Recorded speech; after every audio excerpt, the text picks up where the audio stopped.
Hi viewers. ఈరోజు చదువు సంస్కారాన్ని నేర్పిస్తుంది అని అంటారు. అది నిజం. మంచి చెడులను, న్యాయాన్యాయాలను, ధర్మాధర్మాల విచక్షణను తెలియచేస్తుంది చదువు. అయితే ఆ చదువు ఉన్న సంస్కారహీనులైనటువంటి కొంతమంది ఇంకా ఉన్నారు. దానికి ఒక కథ రూపంలో మీకు ఈవేళ నేను చెప్తాను. మా వీధిలో ఒక అమాయకపు తండ్రి ఉండేవాడు. అతనికి ఇద్దరు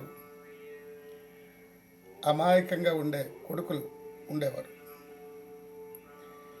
ఏదో ఉద్యోగ పుణ్యాన వారు ఆదాయం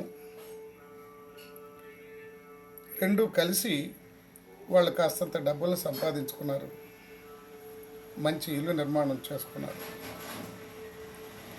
రోజు రోజుకి ఎదుగుతూ ఉన్నారు ఆర్థిక పరంగా. దాంతో డబ్బు దగ్గర భయం లేదు కనుక, సంపాదన ఉంది కనుక పెద్ద కుమారుణ్ణి డాక్టర్ని చేశాడు. చిన్నోడిని ఇంజనీర్ చేశాడు. ఇక వంట పని, ఇంటి పని రానటువంటి ఇద్దరు కోడళ్లను తెచ్చుకున్నాడు. ఒకడు నా వైద్యానికి ధర్మం చేయాలి అని వైద్య సేవకై అంకితం చేస్తానని సిటీకి వెళ్ళిపోయాడు డాక్టర్. అనారోగ్యవంతుడైనటువంటి తండ్రిని చూడడానికి కూడా రాలేనంతగా దేశ సేవలో నిమగ్నం అయిపోయాడు పెద్ద కొడుకు. మరొకడు అమెరికాకు విమానంలో వెళ్ళిపోయాడు. ఇంకా వెళ్ళినటువంటి వాడు వెళ్ళినట్టుగానే ఉండిపోయాడు, కానీ తిరిగి రాలేదు. అయితే అమెరికాలో ఒక సొంత ఇల్లు కట్టుకున్నాడు. నాన్నకు స్కైపేలో ఆ ఇంటిని చూపించాడు. ఒక కారు కొన్నాడు. అది వాట్సాప్లో పెట్టాడు. ఆ పిచ్చి తండ్రి ఊరంతా ఆ వాట్సాప్ని చూపిస్తూ అది మా కారు, మా కారు అంటూ అందులో తానెక్కి తిరిగిపోయేది లేదు, కానీ మా కారు, మా కారు అనుకొని తిరిగాడు. అలా అందులో తానెక్కి తిరగబోయేది లేదు. ఇంతలో ఆ కొడుక్కి ఒక కొడుకు పుట్టాడు.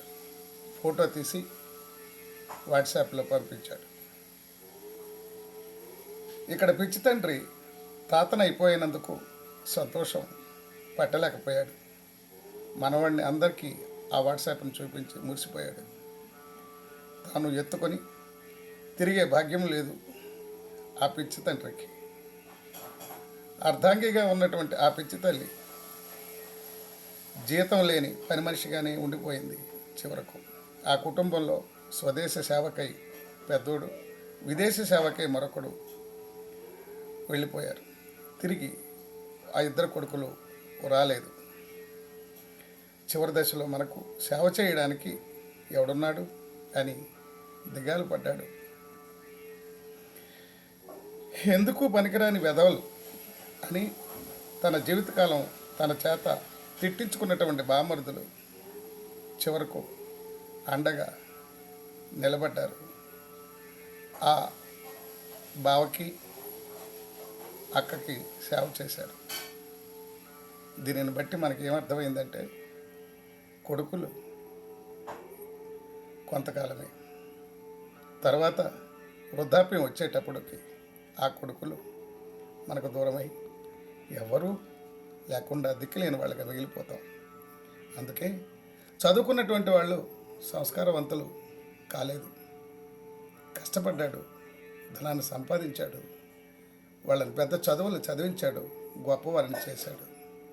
కానీ ఆఖరికి కని పెంచినటువంటి తల్లిదండ్రులకే దిక్కుమాలిన పరిస్థితి ఏర్పడింది.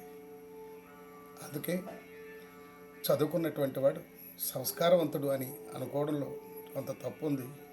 కానీ అందరూ అలా ఉంటారని అనుకోవడం కూడా తప్పే. అందుకే చదువుకున్నటువంటి విద్యార్థులందరికీ సంస్కారం అనేది తప్పక ఉండాలని నా ఈ కోరిక. మీరందరూ ఈ వీడియోని చూసి ఈ ఛానల్ని సబ్స్క్రైబ్ చేసి లైక్ చేసి, ఇప్పటికే మీరు లైక్లు చేస్తున్నారు, చాలా సంతోషం. ఇంకా చేయనటువంటి వాళ్ళు ఎవరైనా ఉంటే ఇది మీకు నచ్చినట్లయితే తప్పక సబ్స్క్రైబ్ చేసుకుంటారని, లైక్ చేస్తారని కోరుకుంటూ మీ అందరికీ ధన్యవాదాలు.